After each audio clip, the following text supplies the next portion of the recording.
November 9th, 2020 virtual workshop meeting of the Highland Park Board of Education. The New Jersey Open Public Meetings Act was enacted to ensure the right of the public to have advance notice of and to attend the meetings of the public bodies in which any business affecting their interest is discussed or acted upon.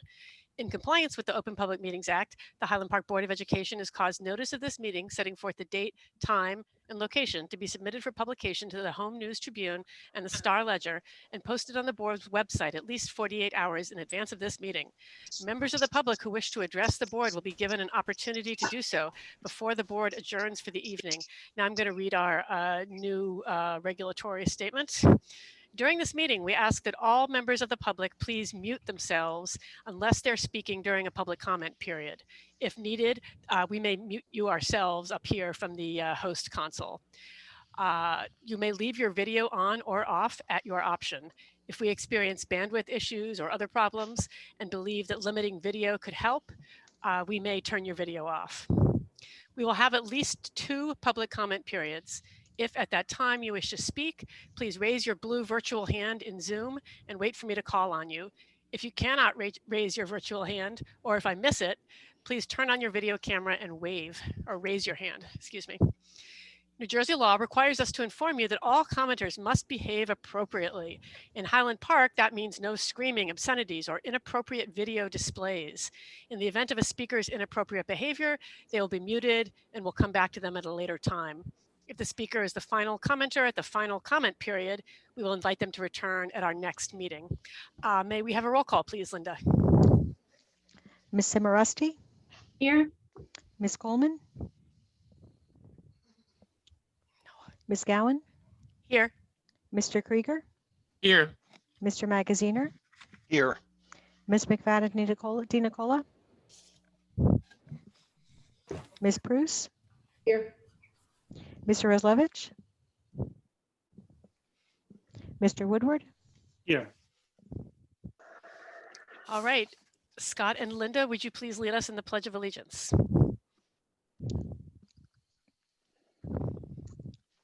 I pledge allegiance to the flag of the United States of America and to the and to republic the republic for which it serves, which it stands, one nation, under God, under God, indivisible, indivisible, with liberty with liberty and justice and for all. justice for all.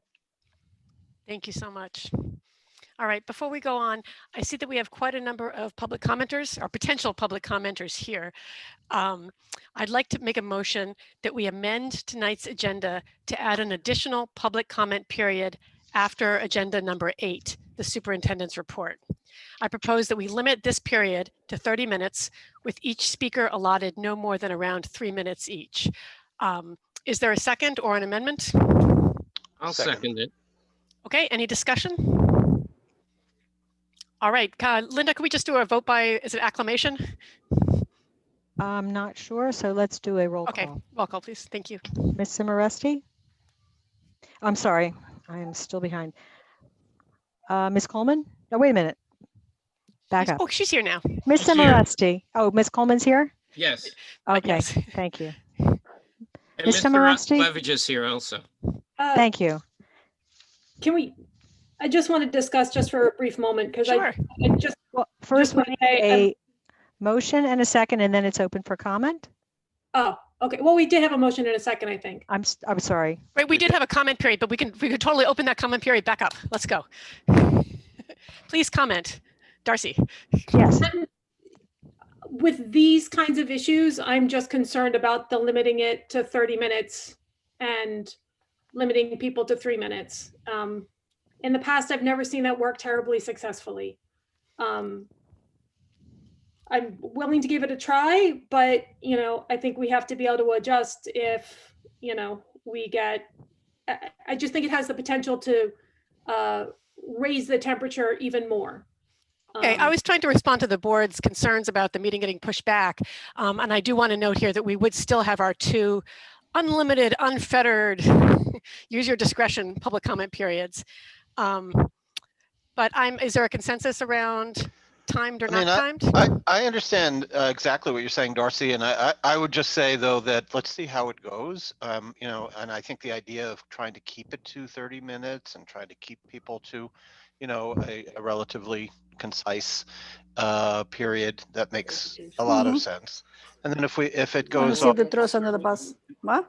excuse me, Let's see. Let's have somebody speaking. everybody in the public, please mute. All right, thanks. Let's just see how it goes. But I think that's a good goal. I mean, I do think in general it's not a great way to proceed, but people with longer comments or more extensive concerns can certainly come back at public comment Absolutely. period number 2. All right, I'm going to remake the motion that we try tonight with the 3 minutes, 30 minutes for the first public comment period only, understanding that it might not work. Is there a second? Second. Okay. I'm sorry, excuse me, what was the change? There's no I change. guess I was just repeating the Oh, motion. so the motion stands on the table. We were in the conversation or communication discussion section. So now that discussion has concluded, there's no need for another motion and second. We just need to vote. Okay. Sorry. Okay. Roll call. All right. No, that's okay. I'm just clarifying the order of things. Yeah, great. Thank you. Okay. So we're ready to, the comment has concluded and now we're ready to vote. Yes. Okay. Ms. Simorusti, Yes. Ms. Coleman, Yes. Ms. Gowan, Yes. Mr. Krieger, Yes. Mr. Magaziner. Yes. Is Ms. McFadden-Nicola in? She's not able to attend tonight. Okay, thank you. Ms. Bruce, Yes. Mr. Roslevich, Yes. Mr. Woodward. Yes. Okay, I hear I'm causing a little bit of extra noise in my mic, so everybody just raise your hand if it starts to bother you. I'm trying Not to. hearing anything. Okay, good. I got a text from someone that I was maybe into the mic a little bit too much. So just, raise your hand if I need to adjust things. I see number 5, communications. Linda, were there any communications not noted on the agenda? Linda, you're muted, at least on my end. Let's see. I muted myself after that comment. There was an email that came through last week from Ms. McFadden-Nicola that I'm going to add to the next agenda. She had forwarded it from from a member of the public. It wasn't addressed to the board. I see. Then there was one that came through today that I will also add to the next agenda. Great, thanks. And just to clarify for people, we only put these on here if they're directed to the board as a whole. Is that correct? This was directed to the board individually, and I didn't get it until Ms. McFadden-Nicola forwarded it. And at which point I thought it was coming from her. I didn't realize it was coming from the public. I just wanted to clarify, though, that in general, the comments shown here on the agenda, the communications on the agenda are only communications that went to the entire board. Is that correct? So if you sent an email to me or to Darcy or Monique and you don't see it listed here, doesn't mean we didn't read it. Just to clarify. All right, we're on to number 6. I'd like to move that I'm sorry, we're not moving. It's a workshop meeting. Does anybody have any comments about the virtual regular public meeting minutes for October 12th, 2020? Nope. Okay, let's go on to our student representative report. Hello, students. Hi. Hi, how are you guys? Good, thank you. Good. Okay, so a lot has happened since we last met. I guess I'll start with the high school. So the high school had their Spirit Week, I believe, October 24th, starting then, which featured a bunch of fun themed days, and students were asked to submit photos of themselves on each of the days to rack up points for their grades. And then Friday, we ended with a pep rally, which had a fun competition between class representatives. And they were tasked with identifying baby pictures of several faculty to gain points, which was super fun, very creative use of a Zoom pep rally. So congratulations to the seniors, yay. They won and came out on top with the most amount of points. Last week, we had another virtual assembly, which was presented by Breaking the Cycle. So we heard from speakers Pat and Anne-Marie DeLiso and Charles Williams, and each of who shared their personal stories about the benefits of forgiveness when faced with conflict. So I thought that was a very moving presentation. Super great. Let's see. Okay, so the T of HP podcast is back. It's a super cool initiative by high school students with the goal of giving students a creative platform to discuss current events and voice their opinions. You can find them at T of HP on podcasts, iHeartRadio, Google Podcasts, and SoundCloud, which is coming soon. Last week, they released an episode called COVID, Cruise Ships, and the Hope for a Vaccine. And they featured a sophomore presenter, I think. So that was super cool. I listened to it. It was great. Today, sports. The girls soccer team played Somerset Votech and won their game 6-4. Unfortunately, the boys did not have such a success, and they played Sayreville High School and they lost 0-1. Let's see. Oh, also, in terms of soccer, congratulations to freshman goalie Thomas Clark, who is currently ranked 7th. Who is currently ranked 7th for top freshman varsity soccer players in the state, based on polling from NJ.com. So there's still time to vote if you guys want to support him. He has 21 recorded saves. Okay, and then let's see. The first OWL Ambassador meeting is this Wednesday.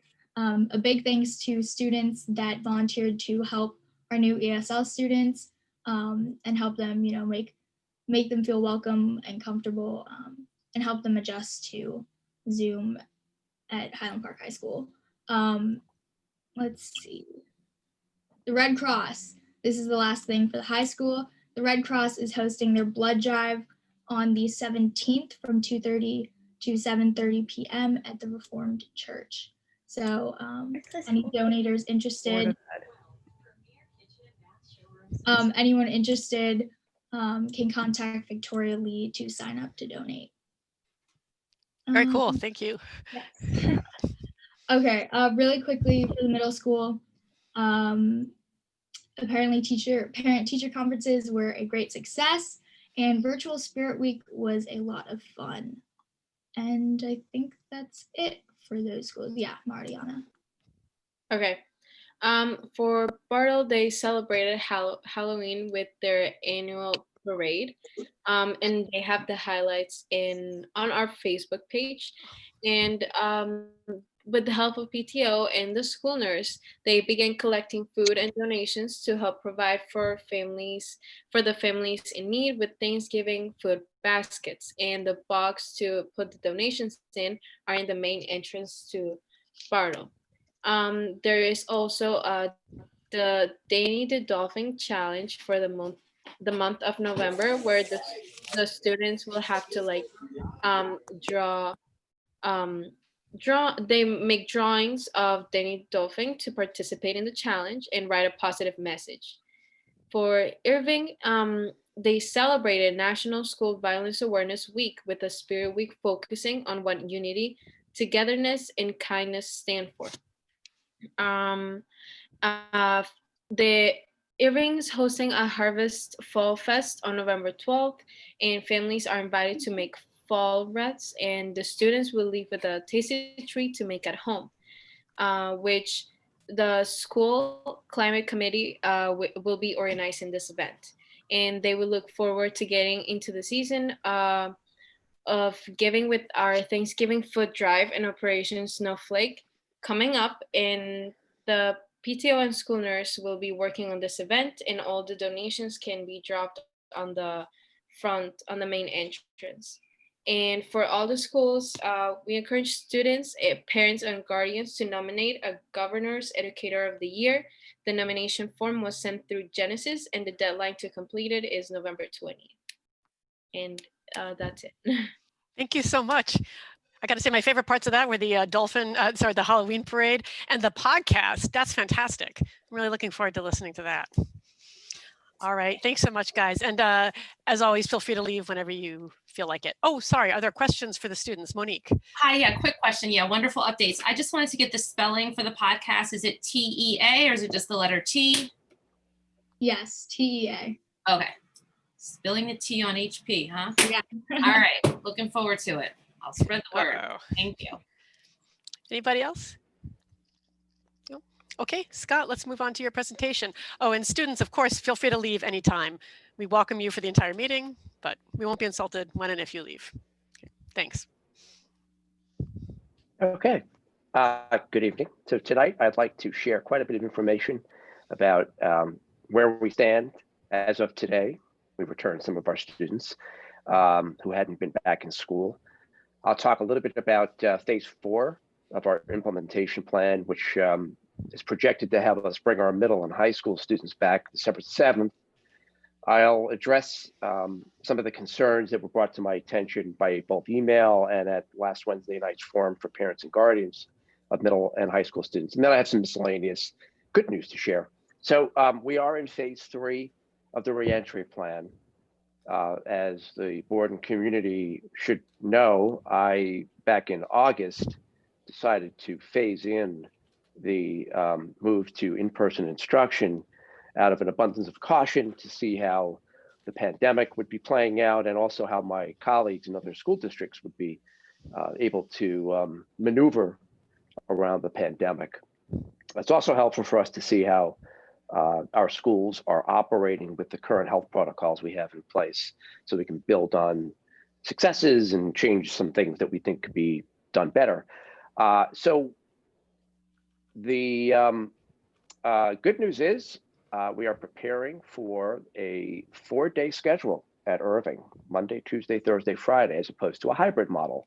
Right now, our students are coming in for 2 days and then they're home for 2 days. But we, as I'll point out in another slide, feel that the conditions are ripe for us to actually bring the kids back for 4 days. Wednesday will remain an all remote day. It's an opportunity for us to do some deep cleaning and also give us a break from the in-person environment that we might need as the pandemic is in its second wave.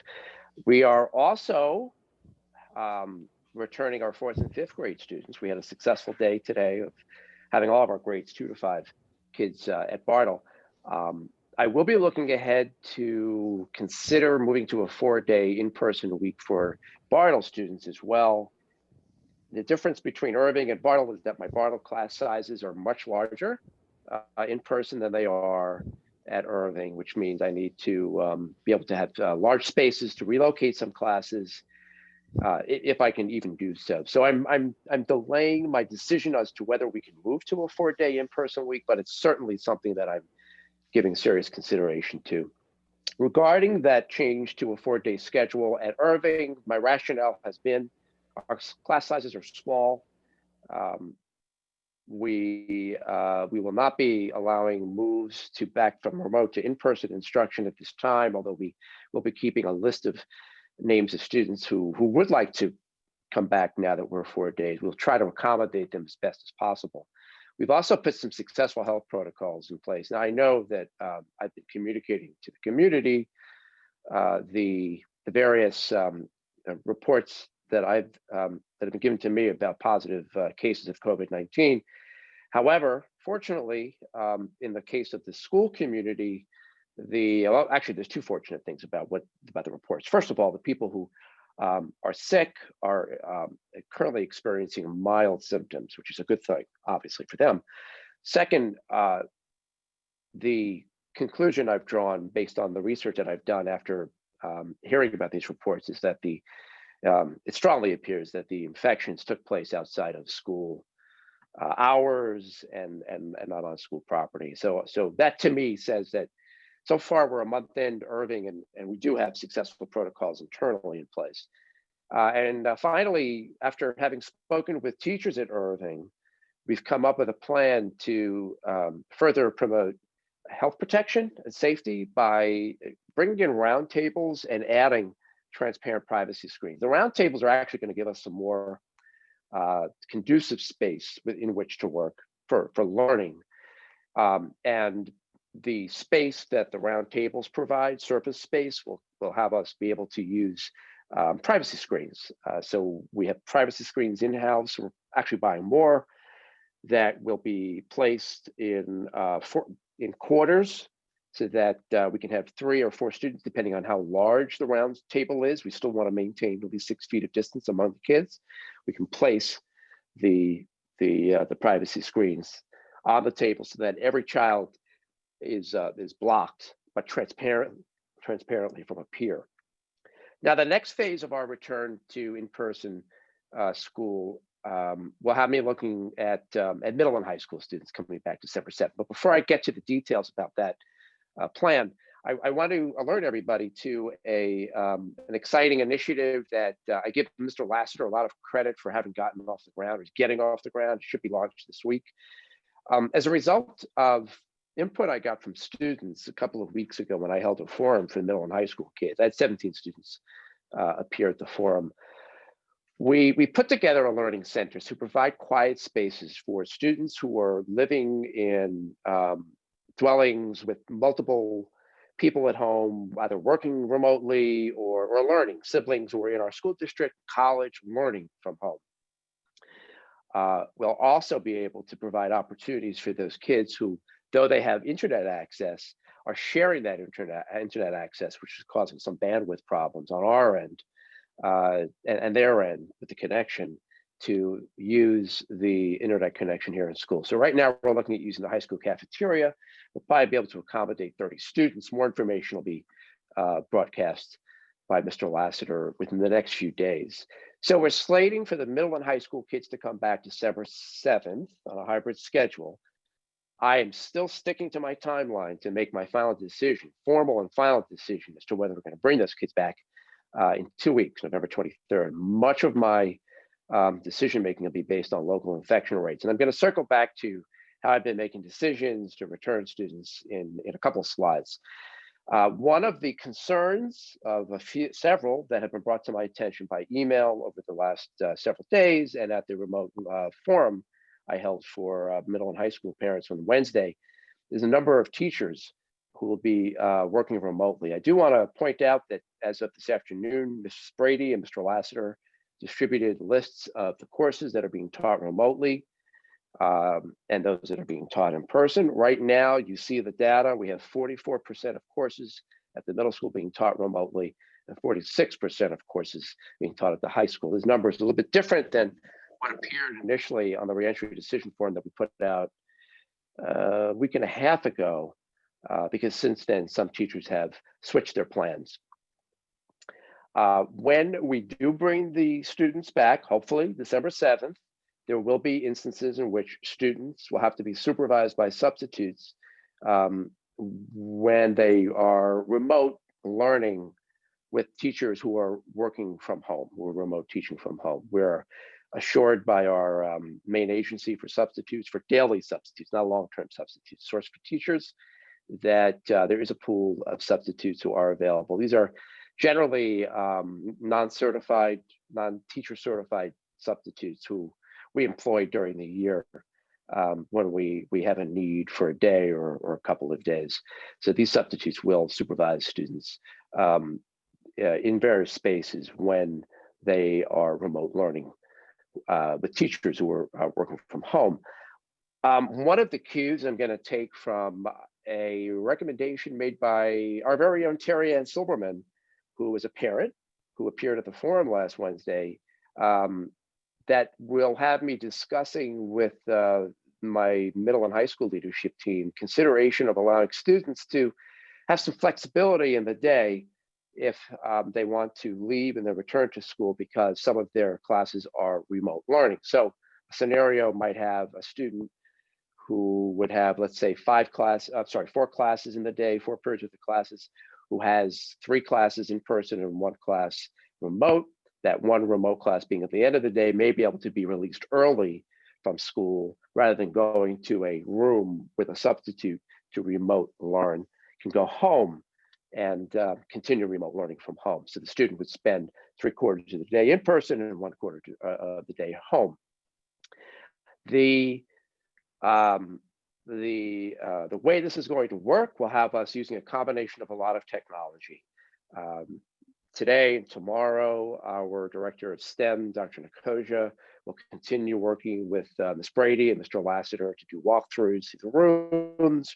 We're going to be doing demonstrations of operation of teaching in person using screens, Bluetooth-enabled microphones while teaching remotely. Members of the leadership team are going to be practicing along with Dr. Nicosia, Mr. Lassiter, and Ms. Brady, how this will work. We're also going to be providing professional development for our faculty in the next couple of weeks about best practice models that some other districts will share with us for being able to teach in a hybrid fashion. A lot of the work we're going to do to be effective in teaching both groups in person and remote at the same time will have us breaking students down to small groups. This is the station rotation model we've been talking about. I strongly encourage middle and high school students, parents, and guardians to go to the frequently asked questions document, which has been updated and includes now 2 scenarios that I think you'll find very illustrative of how a student will learn, whether he, she, they is at home or in person. The frequently asked questions document can be found on the main website, hpschools.net. Just click the virtual and in-person learning resource link. It's also a pop-up you'll get to right away that'll direct you, if you click a link, right to the frequently asked questions document. The FAQ is also going to be updated once again on Wednesday. Tomorrow morning, I'm meeting with my leadership team that's comprised of all my supervisors, directors, principals, assistant principals. Ms. Hoffel is there, and on occasion, our facilities director, to talk about some of the other input that I received from the parents and guardians at last Wednesday's forum, including the potential for us to change the way Wednesdays are currently functioning. I'm getting a lot of input from parents and guardians and some students at the forum a couple of weeks ago that speaks to wanting to build Wednesday into our rotation, our regular schedule rotation. Nothing's been decided, but I hear the public loud and clear, and I'm going to be turnkeying with the things that I've been getting from emails and my forums to the leadership team tomorrow.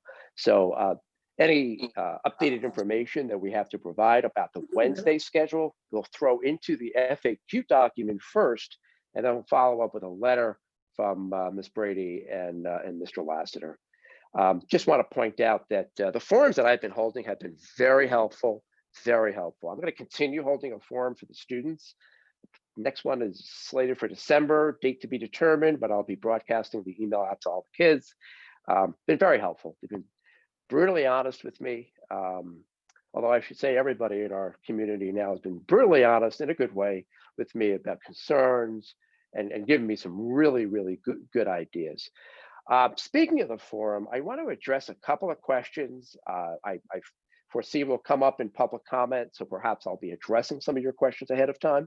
First of all, a question that I've already received is, and it's a very valid question in light of the fact that the news daily provides information about different school districts closing. Westfield just shut down for a couple of weeks. Cherry Hill just identified 36 positive infections in its school community. Franklin Township High School is shut down. So it's an obvious question, a valid question. How can we open when the rates around the state are so high? And right now, I say to those who are concerned, our local rates are low. I'm going to show you a grid that tracks what the rates are over the last 7 days. This could change in the next couple of weeks. I'm also confident that our numbers of in-person students right now, hovering, depending on the school, between 35 to 45%, are small enough that we can manage our health protection protocols safely, maintaining proper distances, wearing masks, thoroughly hand sanitizing frequently throughout the day, if and when we do return December 7th. And a lot of our assessment of the health protocols is coming from the way things have been going at Irving and Bartle. As I pointed out at the last board meeting, the kids, particularly at Irving and Bartle, have been wonderful, lining up beautifully outside to have their body temperatures checked.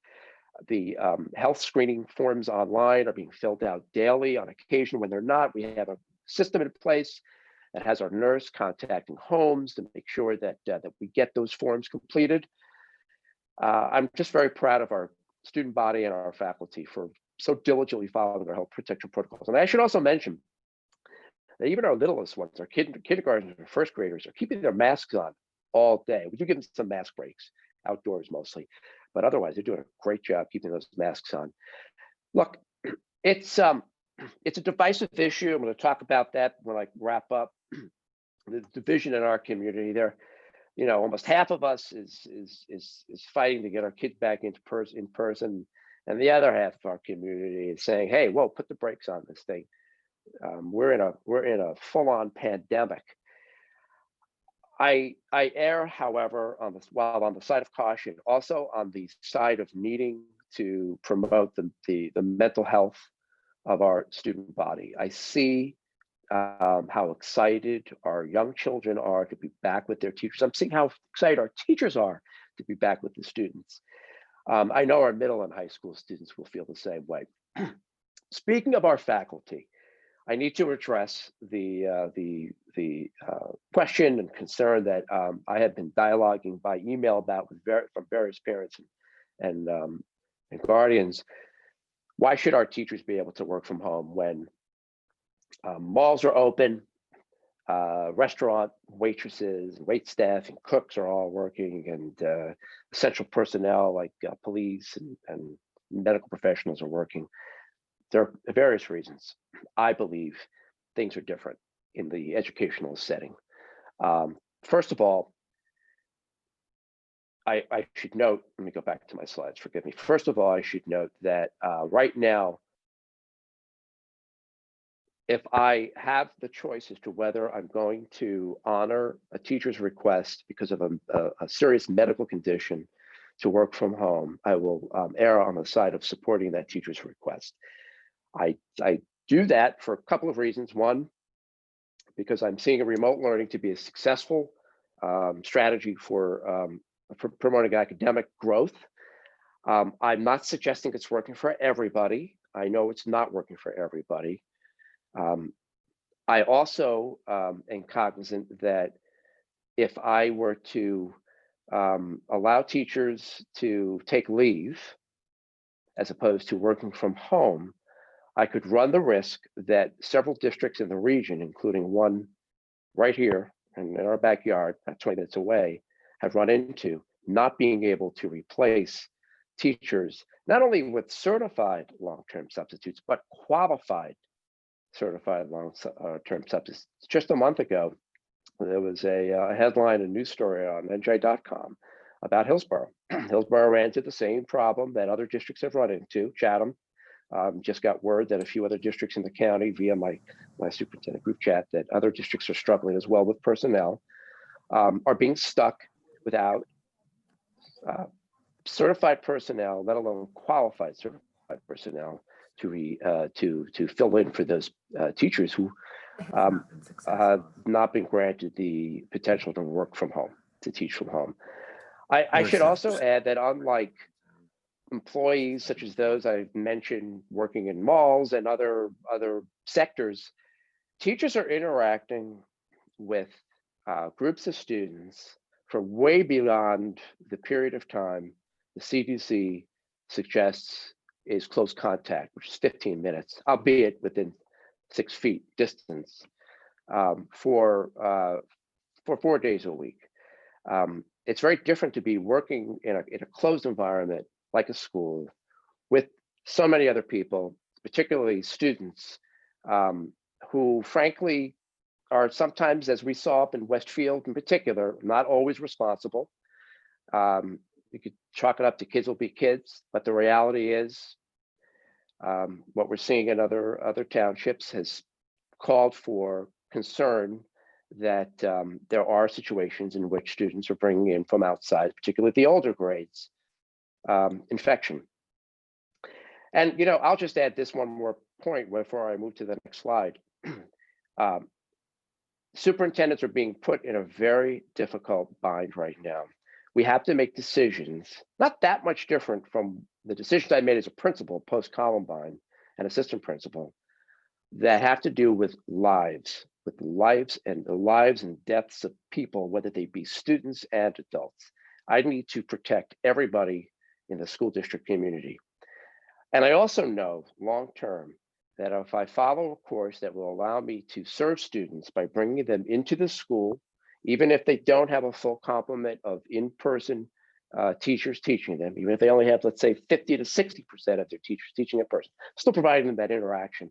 I also have to look long-term at morale and stability and the benefit of having a strong cadre of our most important asset, and that is our teachers. Shifting gears, just want to bring up a couple of miscellaneous items. Winter sports are on the horizon. Don't be confused by what you read in NJ.com today. The governor did call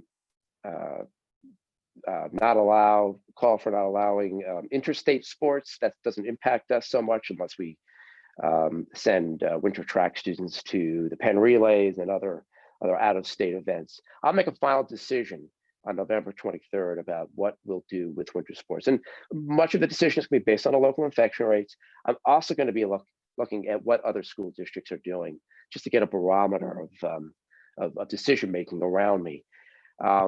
These are the numbers I promised I would share with you previously. You can see right now that in the last 7 days, we've seen a rate of 12 infections. I know today's report, I believe, shows five positive cases, so that's going to obviously skew these numbers. We're still under the 21 threshold, 21 infections for every 7 days. When we do have a case that comes to my attention of a positive COVID-19 infection, I will contact everybody who has had close contact as defined by the CDC by phone. Those individuals will be quarantined. I'm always going to encourage testing. Testing cannot be required of our students or our employees or personnel, but it's obviously strongly encouraged that they do get tested if they've had close contact with somebody who's been brought to my attention to be had tested positive. And any student who tests positive or who has had close contact will still be provided instruction, albeit remote instruction. Teachers, by the way, who test positive and are asymptomatic, or who have had close contact with somebody who tested positive, will also teach remotely, if at all possible. I will continue to send out letters and/or Honeywell to all of our district parents and guardians, faculty, whenever a positive case comes to my attention, regardless of its impact on the school district community at the current time. The last item I want to share by slide here is just a reminder that we have a site, an email account still set up, active, working. If you have any questions or concerns, I strongly recommend you send them directly to hpreentry at hpschools.net. I want to close, I'm going to stop the share. I just want to close by pointing out a reality that I'm seeing, because I have a big picture global look at how our district community is reacting to some of the decisions I have to make. It's clear that there is a division, as I pointed out earlier, in this community. There's a division in the community that has some of us proposing we return our students as soon as possible. I've even been criticized for not having brought back our students earlier. And there are just as many individuals who feel that that we shouldn't be returning these students. I would hate to see for the division to cause unrest or instability. It's my job to try to provide that balance and that stability. I will continue to listen to everyone and consider everything that has been presented to me. Members of the community and I will not agree on all my decisions, maybe some, but they are all made regardless of what some people in the community might think. in the best interests of the students as well as all the personnel. And I leave you with that. Thank you, Scott. That was very comprehensive. I'm hoping my dog doesn't bark again. Stay quiet. Board members, questions for Scott, comments? No, I just really appreciate how comprehensive that was, Scott. Thank you very much. Thanks. Well, All right, seeing no more board member inquiries, we're going to turn to our first public comment period. The Highland Park Board of Education welcomes public participation and has reserved this time for your comments. Board policies 164 and 167 establish and regulate the right of the public to participate in public meetings. Once again, this is the public comment period that will be 30 minutes long, with each speaker limited to approximately 3 minutes. As Darcy pointed out, this is not usually how we proceed. It could potentially lead to stress and strain, but we're going to try it anyway. We have 2 other public comments periods coming up later in the meeting, as usual, where comment time will be unrestricted, assuming it's, within the bounds of reasonableness. I would ask if it's possible for members of the public to be cognizant of their neighbors who might have to go home and put their young children to bed, and perhaps consider letting those members of the public speak during the early period, although I realize that's a little bit hard to predict. Okay, I see Ms. McCarty. Go ahead when you're ready. Hi, yes, I just had a question. Oh, sorry, I'm sorry, I have to interrupt. I forgot to read Linda's admonition that everybody say their name and address, please. Yes, Carol McCarty. I'm Carol McCarty, 43 Harrison Avenue. Thanks.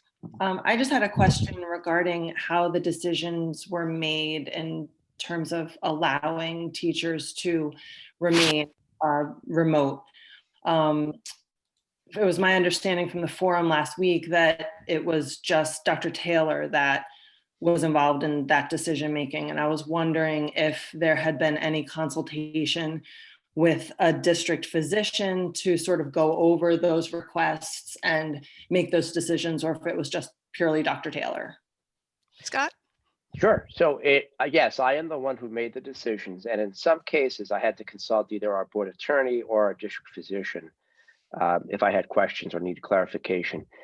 Everyone who presented their case had to provide medical documentation. Not every request was approved, but the majority were. And if I could just follow that up on, I just was wondering why each case wasn't sort of gone over with a physician, if there wasn't sort of, involvement from the Board of Education. I was just wondering why it was just left up to one individual to make those decisions. I do want to clarify that the board would never get involved in personnel matters of that sort. That's all confidential. We do not look at teachers' medical records. I mean, I know that's not directly responsive to your question, but I did want to clarify that. Scott? No, that does help. Right, that's correct. Yeah, I'm in charge. I take full responsibility for the good, the bad, and the ugly aspects of our operational procedures. I made the decision, along with some of my colleagues in the region, to be the one person who would make the decisions. I'm confident that my decisions were made judiciously, and if in any cases I had questions, I presented them to the professionals who I thought could answer them.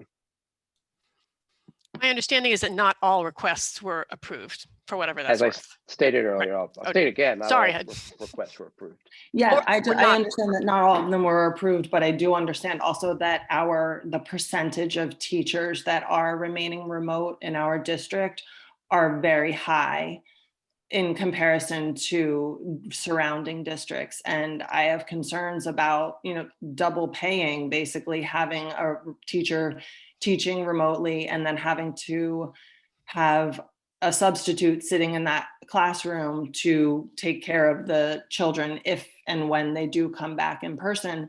And I have concerns about how fiscally responsible that is. That is definitely something that we are continuing to assess. So thank you for that. I'm going to move on in the interest of going quickly. I think Deborah Lancaster was next.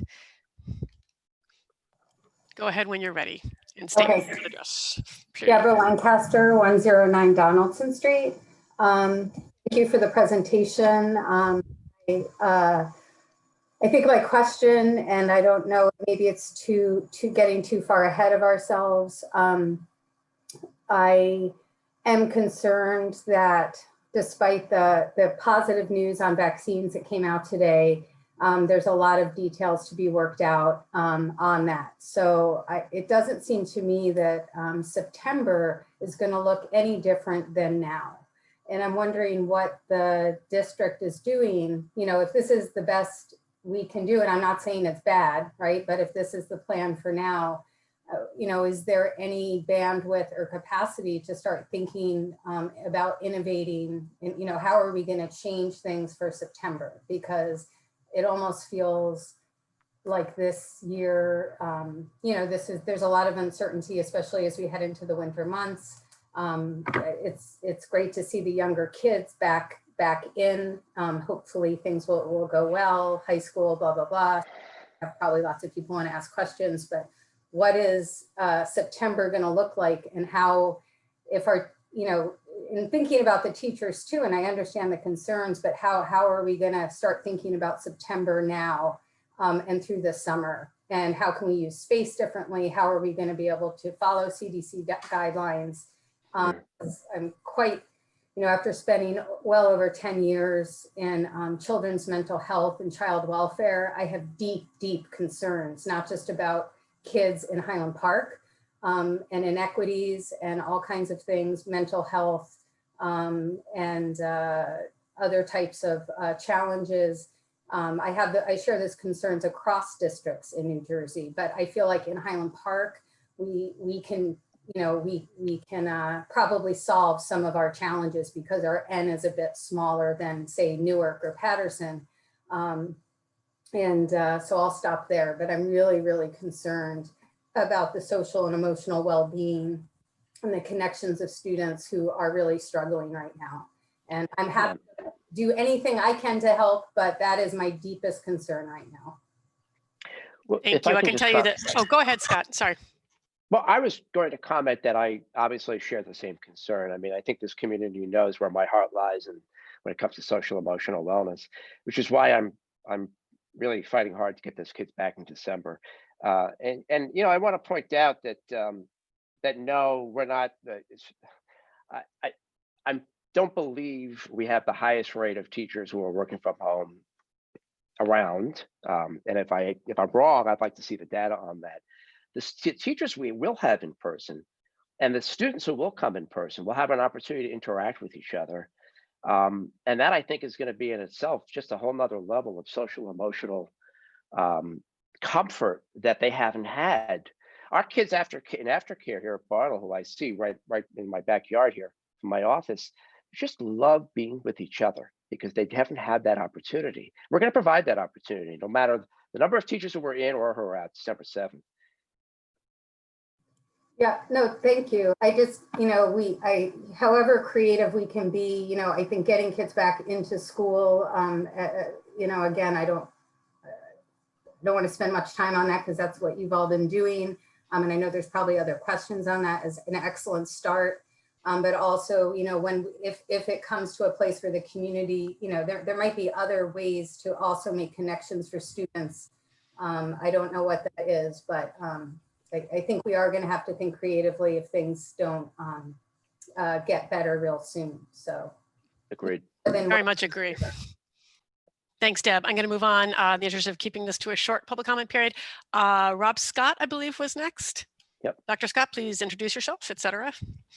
Hello, my name is Rob Scott. I live at 25 South 2nd Avenue in Highland Park. And I just wanted to address two things with respect to the proposed return to in-person for the middle school and the high school. I just wanted to say that I think it is rather ill-advised to proceed with the December 7th opening at this point in time, given what we know about conditions locally within our county. So while, as Dr. Taylor says, it's true that our local number of cases this past week is less than it was during a peak, during a spike in early October, it's more than it was in the spring when school was closed by a serious amount.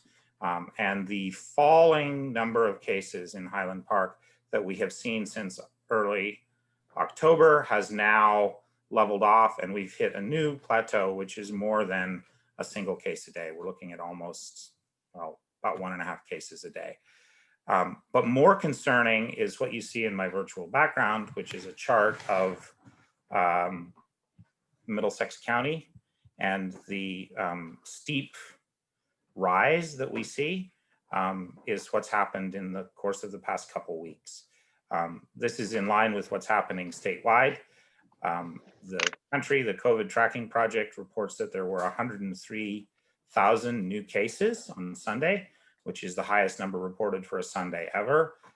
Clearly things are peaking or taking off, however you want to see it. And this represents a great community risk. And so I think it would be ill-advised to open up the high schools and the middle schools, which can become a locus for community transmission at this point. And my second comment is about the nature of the instruction that is going to be offered. So one reason to say, we don't care, there's risk, is if we were getting some really great product out of the deal, that there was going to be a great learning experience for students. But what's proposed is a system that is, I think, not going to offer very much for people. I don't think it's going to offer very much for students who opt to be in person. And for students who are remote, who get an in-person teacher, they're going to be marginalized second-class students. Okay, if you read, and I encourage everyone to go read the examples of what a day would be like. The example is in a math class. It's not in an English class or a social studies class where maybe there should be discussion or interaction between students. And essentially what is described is a fairly independent learning experience for both the in-person and the remote students in this math class. I see that I'm out of time. I'm really concerned about how this is going to affect my kids. And since the majority of the people in this community are opting into remote, I think a system that marginalizes their education is not what we want to jump into right while Corona cases are rising. Thank you. I will stop. And you're muted. Thank you, Dr. Scott, and please feel free to come back. Hopefully not very much time at all at public comment session number 2. We hear you and are, yes. Mr. Zappo, go ahead when you're ready. Hi, Andrew Zappo, 131 Johnson Street. I do appreciate, Dr. Taylor, your comments regarding the teachers, especially with regards to the number who are working remotely as opposed to in person. I certainly did get the feeling last week that teachers were being viewed as a commodity and not as people.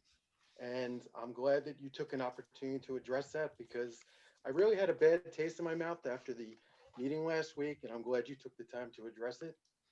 The second thing I wanted to comment was my experience as a parent during this has been very interesting, because I normally worked away from home, but I've been home for the last 7 to 8 months.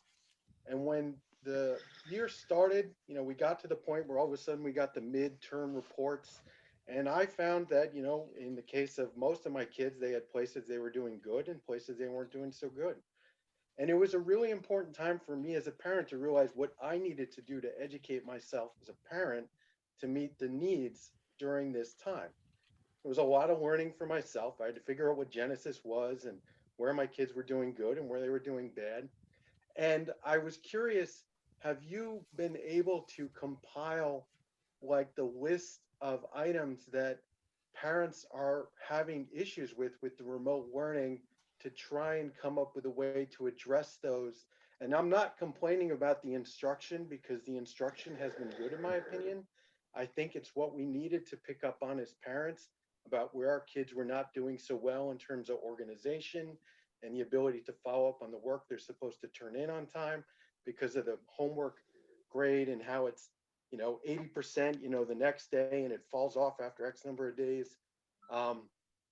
Getting all that stuff compiled would be helpful, because you might be able to give some parents in the long run the ability to address the issues within their own families and across the district. That's a very good idea that I hadn't considered. I'm taking notes, so it's something I'm going to definitely follow up about. Perhaps a survey, 1-2 question survey that I can use to collect some data. And in fact, if you want to email me other ideas regarding that you didn't share, I'm open to you. Yeah, and sending I me a think message. it would be really good to take advantage of the public in the district to try and do this, which kind of goes in line with Deborah Lancaster was saying about ways that we can, evolve as a community to try and deal with this problem, because, I might be able to help 10 other families with the stuff I learned, and I'd be happy to do so. Okay, thank you. I just wanted to say, please do consider emailing sort of concerns do you think other parents might share, in particular to HP Reentry? Sorry, Scott, what is the address, the email address? HP Reentry at hpschools.net. Okay, I mean Andrew, that certainly doesn't need to be the only way that people give input, but that does make it easy for us. It sort of collects stuff in one place. And Scott, I hope that in the parent workshops that are ongoing, the virtual workshops in the evenings, that those teachers are, I've forgotten actually which ones are recorded and which ones are live, but I hope that those teachers who are presenting those workshops are getting to hear the kinds of issues that you're hearing from the community. Yeah, I could. So yeah, I agree that I could do that. Let me just make a unabashed PSA for these two programs we're talking about. I should have mentioned something real quick. We still have our ongoing elementary support program for all K-5 parents and guardians. We have 6 teachers available for 30-minute increments twice a week to be there. They keep their Zoom rooms open. If a parent or guardian has a problem or a question about a lesson, boom, you go to your grade level teacher that's listed on the map that you can all find on the website in that virtual learning area. The other program that we have started as of 2 weeks ago is a virtual professional development series. I should say professional, like a parent guardian support series for anybody who has questions about social emotional skills strategy building. There are 4 videos right now. In fact, we just put one up there today that was done by Jackie Fernstedt and Mary Claremont. So, but I'll leverage the group that's meeting at the elementary level who is live and available to collect input as well. And, but I'm That's also great. gonna, I mean, I love this idea of more systematically, collating or curating the input that we hear, collating it, whatever the word is, to make sure that we're addressing common themes. And I know there are a lot of members of the public that are just willing to help and help other families, and so let's use that. All right, we have a few more minutes. Is it Chiara or Chiara? I'm sorry if I'm not pronouncing that right. Chiara. Yeah, hi, I'm Brian Lockey. Oh, hello. Hi, how are you? So we're at 25 grand. Oh, sorry. Oh, thank you. Can you spell your last name, please? Lockey, Lockey. Thank you. I'm at 25 Grant Avenue. Thank you. Hi, thank you so much for the presentation. I had a 2-part comment. The first is a question, and I wanted to ask, Dr. Taylor said that they had assessed the remote learning to be a success, and I'm wondering what kind of assessment have they done to come to that conclusion? But admittedly, it's an anecdotal review of the feedback I'm getting from kids and from parents and guardians and teachers. So no, I haven't done a formal. So there has been no assessment, is what? No formal assessment, correct. Yeah, I mean, there's only one kind of assessment in education, and that's an actual formal assessment. And that's, so I just wanted to make that clear. And the other thing I wanted to just say is that I'm a university professor. I teach at St. John's University, and I'm teaching on campus.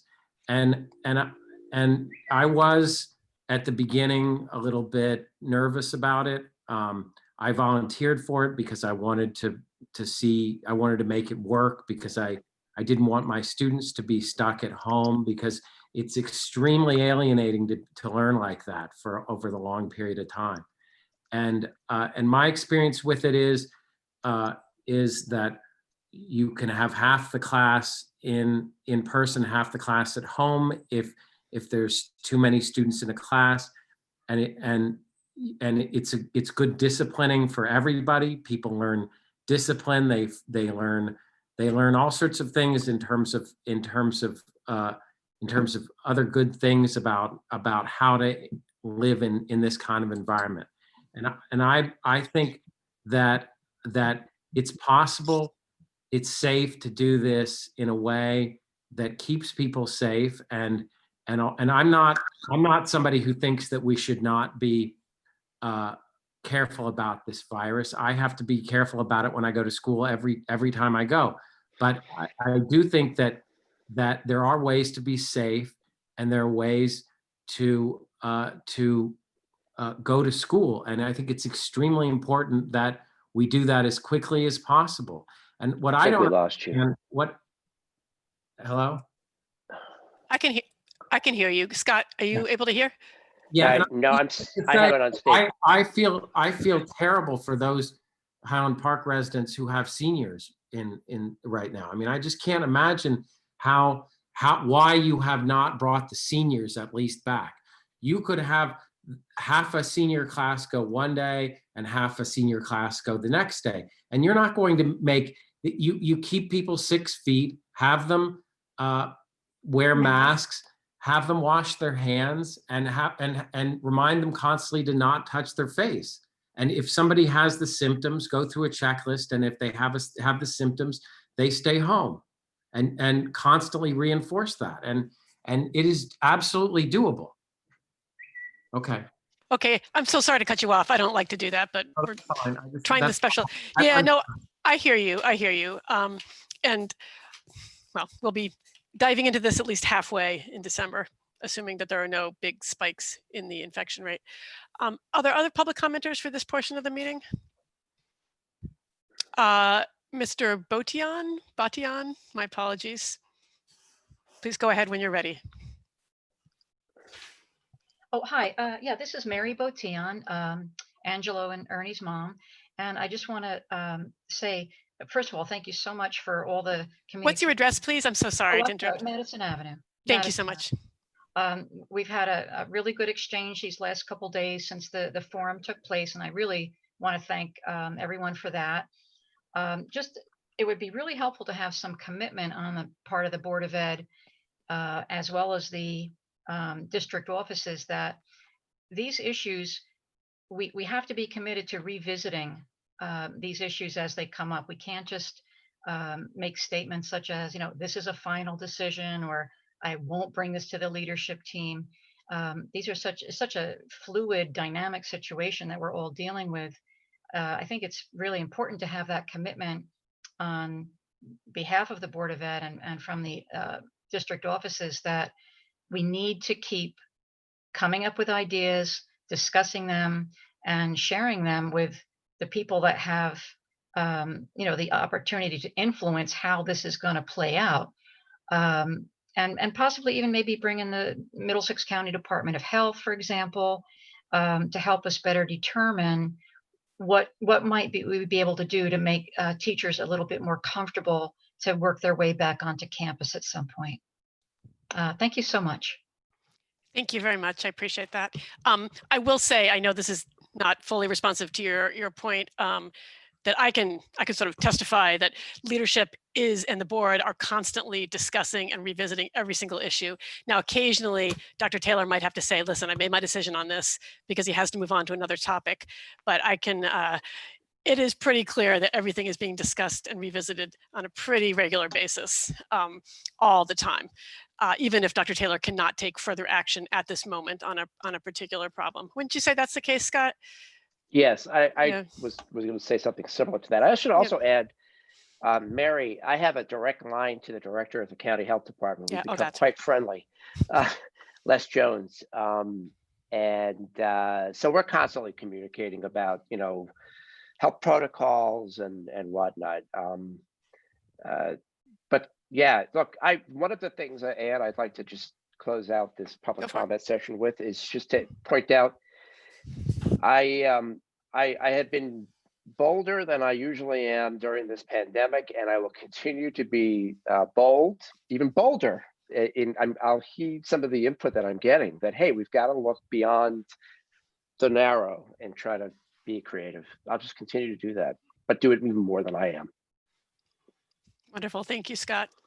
Anybody else for this initial short public comment period? I'll give you guys a minute. All right, seeing no further public comments at this time, it is time for number 9 on the agenda, our committee reports and items for review. Curriculum instruction. Do we have a different committee member who's able to read? Hi, I'm here, and I can go ahead and you can read do. Oh, okay, thank you. Yep. And I'll try to not labor too long, but we did have a meeting on November 4th last week, and actually this is a quite refreshing conversation in tonight's meeting. We were joined by Michelle Rodriguez, our Supervisor of Curriculum Instruction for Humanities, as well as Dr. Lacey Hunter of Rutgers Newark, who has been consulting with the district on auditing our K-12 language arts and social studies curriculum.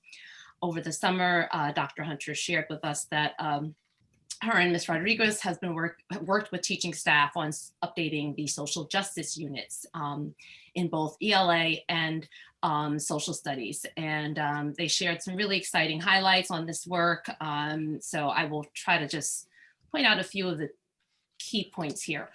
First, all K-12 social justice unit draft revisions have been completed, as well as additional lessons that have been integrated into the curriculum. Social studies units are more developed at this point than the language arts units because the K-5 teachers decided to focus more so on incorporating diverse texts to facilitate dialogues around social issues in a more developmentally appropriate manner. Teachers were really eager and excited in compiling their own wish list of books for read alouds, literacy circles, book clubs, and whole class discussions, which actually we're fortunate enough to be able to order all the books that were on this teacher's book list. They also reported, teachers also were reportedly very excited. The teachers who worked on the curriculum were very excited about being able to incorporate and integrate new social justice units and books into their work. So just sharing a few of the titles can kind of give you a flavor of some of the kind of diverse texts we're talking about. K-3 examples include Pink is for Boys, A Family is a Family is a Family, All Are Welcome, Hip Hop Speaks to Children, Let the Children March, and there's many more. 5th grade, some of the titles I noticed, The Skin I'm In, Refugee, Brown Girl Dreaming. 8th grade, we'll be reading, one of the selections included will be Just Mercy, an adapted for young children version of Just Mercy, Brian Stevenson's well-known book. High school books included Stamped, On the Come Up, Angie Thomas's book, and Clap When You Land by Elizabeth Acevedo. So we're really pushing outside of kind of the canon, right, of literature and exposing our students to, more diverse texts that will certainly help them to make them better community members and in the school and beyond. Michelle also talked about the grade level professional development that will be facilitated by Dr. Hunter to help the teachers really develop skills in guiding students in discussions around race, class, gender, the Holocaust, other social justice issues. And I think part of what was really exciting for me to hear was that Dr. Lacey Hunter was really excited about working with the HP teachers based on the work that she did with the group of teachers over the summer, the curriculum work. She found them to be deeply self-reflective and really strong and thoughtful in considering the materials that they choose to present to our students. So this is not about just diversifying books and throwing them on the bookshelf, but really thinking deeply about first, what are we selecting? Why are we selecting them? And then how are we going to engage thoughtfully around these books that students will take away and contribute to kind of building this new kind of social justice knowledge as a community. She acknowledged there is obviously some ambiguity in the area of language and how to begin difficult conversations around social issues, particularly with the younger children. And some teachers, may need a little bit more support in this area than others. So part of the professional development work will be around just developing kind of shared language around topics such as race and slavery and the Holocaust, and really thinking about how to facilitate safe and brave conversations for the students. So I'm really encouraged just to hear that they're taking a dual approach to this, not only just bringing in the resources, developing the curriculum, but also supporting the teachers in the professional development. So Dr. Hunter just really has high hopes for the district, and we're really fortunate to have her. So I could go on and on about that, but that pretty much sums up that conversation. The Social Studies Department is committed, from Dr. Hunter's report and Michelle Rodriguez's report, the department, and we're talking about the high school, the Social Studies Department at the high school is committed to incorporating the experiences of students as well in their ongoing curriculum assessment process. So we sort of talked about the ways that they're doing that. One of the initiatives is developing a student diversity cohort. And this particular body of students, I think anywhere between 10 to 15 or upwards of 20 11th and 12th grade students will be identified through kind of an anonymous process of social studies teaching faculty members. And this particular body of students are really going to be sought out to help provide feedback on their experiences with diversity and inclusion in the social studies classes being offered in the high school, really with the goal of just, again, incorporating the lived experiences of the students into the process and finding ways to improve that experience. And Dr. Hunter really talked about in the selection process, really identifying a truly diverse range of students for this group, cognitively and culturally diverse in her words.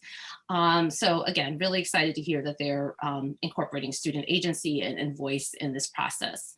The other part of that is also virtual listening sessions that Dr. Lacey will hold, Dr. Lacey Hunter will hold throughout the year with groups with this particular cohort of students and perhaps others throughout the year. Again, just to continue to engage students in the process of talking about school culture and their experiences with diversity and inclusion to help inform the staff and supporting them as well. So yeah, really exciting discussion, and we're looking forward to hearing more about the work that they're doing throughout the year. And that really took up the whole hour, I believe, Scott. I don't think we got into, we had two other items on the agenda, which we will get to. And I think one of those items was the authentic assessment update. I know you wanted to provide. And there will be, you were going to update us on the equity conference with Joshua Falassi at Rutgers, and that's on January 13th. I'll do that at the next meeting. Yep, so pushing that off, perfect. If I could just add two things real quick, though. One, I want to point out to the board, if you haven't had a chance to look at the curriculum guides, you can view them in the curriculum and instruction folder. We don't vote on them until next Monday. And heads up that our advisor of diversity and inclusion, Terry Young, will now begin working with Dr. Hunter and Michelle Rodriguez. So we'll kind of close that circle. Nice. And she's going to be at the listening sessions or involved in the listening sessions as well. Yeah. Terry Young will be, yeah. And do you also have the questions, the survey or the questionnaire that was developed and Dr. Hunter shared with us in that board folder, the curriculum folder? Perfect. Oh, you know what? I didn't. I'll place the two documents in there if I didn't yet. I'll do that. Thank you. And that's it for the report on our meeting. Great, thanks. Did we need to go over the items, the action items, or I think they're pretty self-explanatory, right? The day of dialogue. Have we talked about that at a public meeting? That's number Not 3. Yet. Did one of you want to say something briefly? I wish I could say a whole lot to that. Yeah, no, I didn't mean to put you on the spot. Michelle.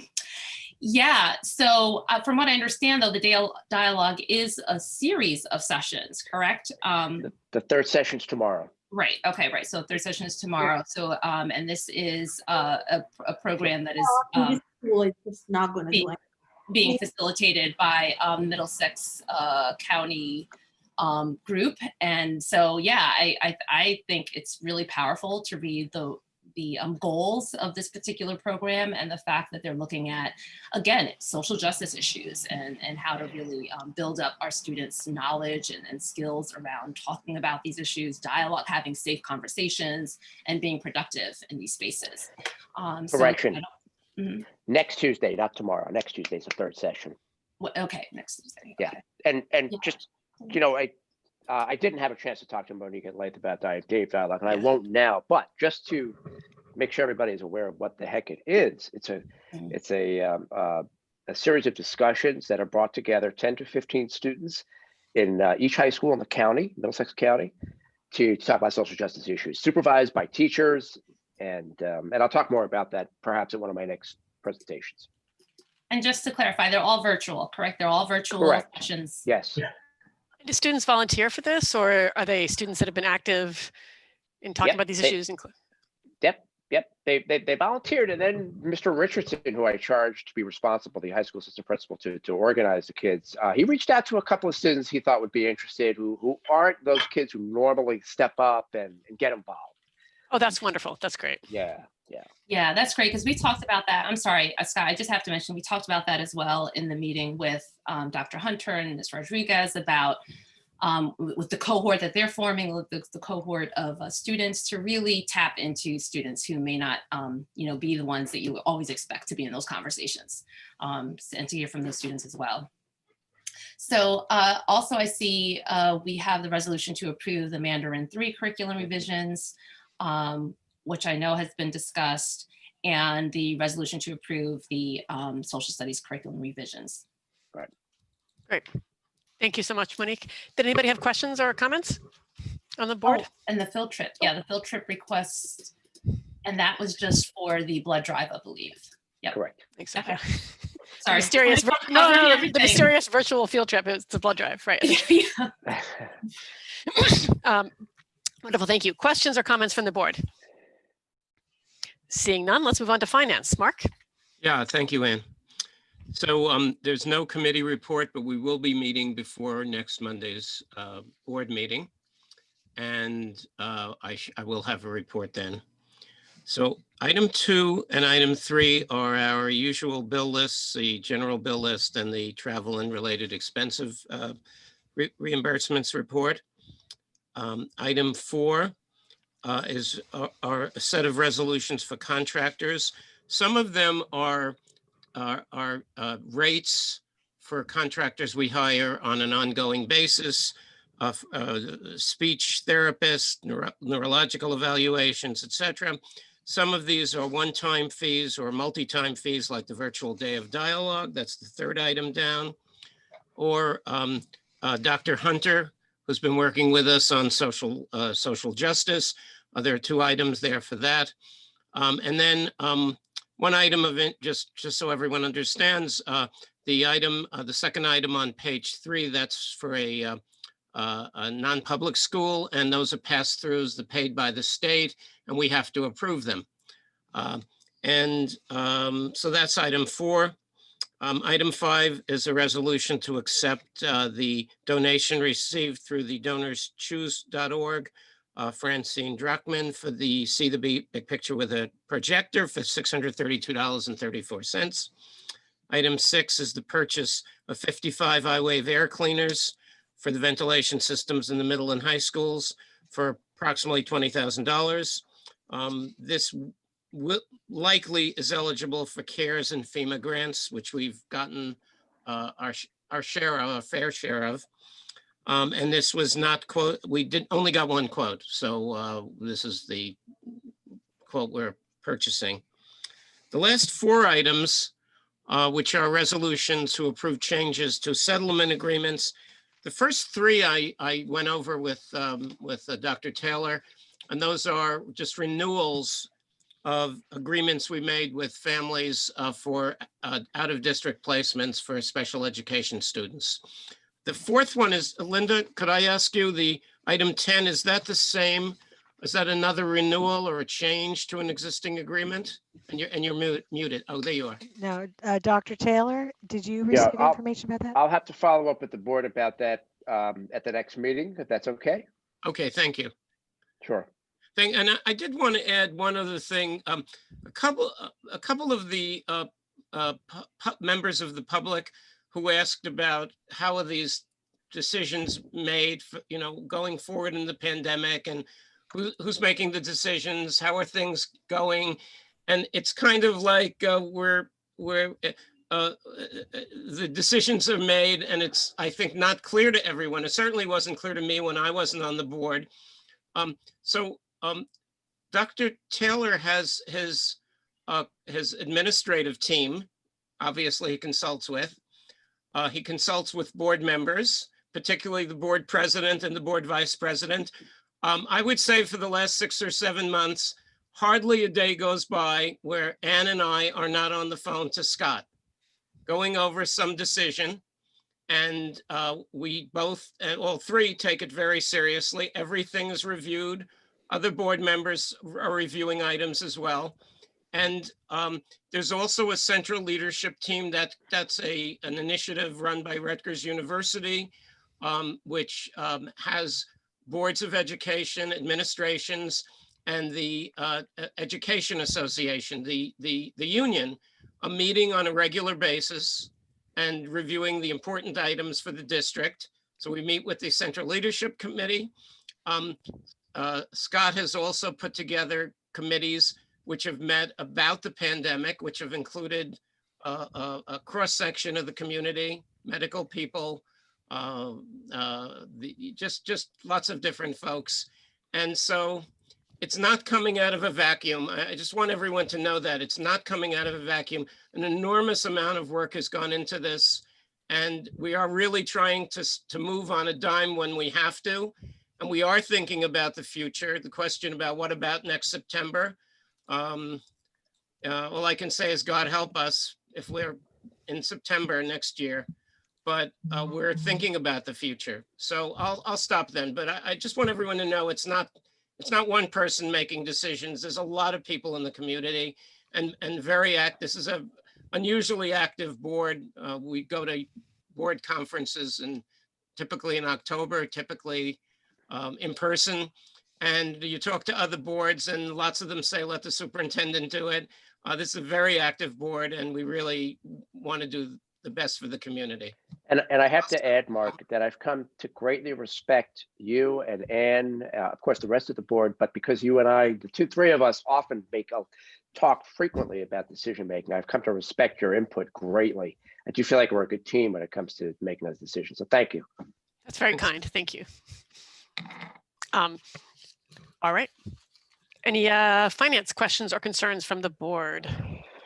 Just had a quick one about number 6. Are we gonna, is it even possible that those would be available when the high school is slated to open? I think they're already installed, are they not? Yeah, they're already on their way to being installed. Oh, okay. So this is a little retroactive. Yeah. We bought them around the same time we bought the Irving and Bartle devices. They're easy to install, by the way. They take maybe a day to install each unit. Gotcha. Okay, thanks. They're small, yeah. Others? Nope. Okay, we'll go on to personnel. I usually don't prepare a personnel committee report for you guys because a lot of times what we talk about is predominantly confidential stuff, not including individual staff members' medical conditions as an aside, but nonetheless confidential stuff. Let's see, I'll go through the agenda items that are not self-explanatory. Let's see. Number 6, we're sorry to see Ms. Maloney going. That's a loss to the district. Let's see. Number 9, we are grateful to our math teachers at the high school. These are all high school, yes, at the high school for covering extra sections. We have a maternity leave math teacher, and we were not able to find a certificated replacement maternity leave math teacher. This is what we were alluding to earlier.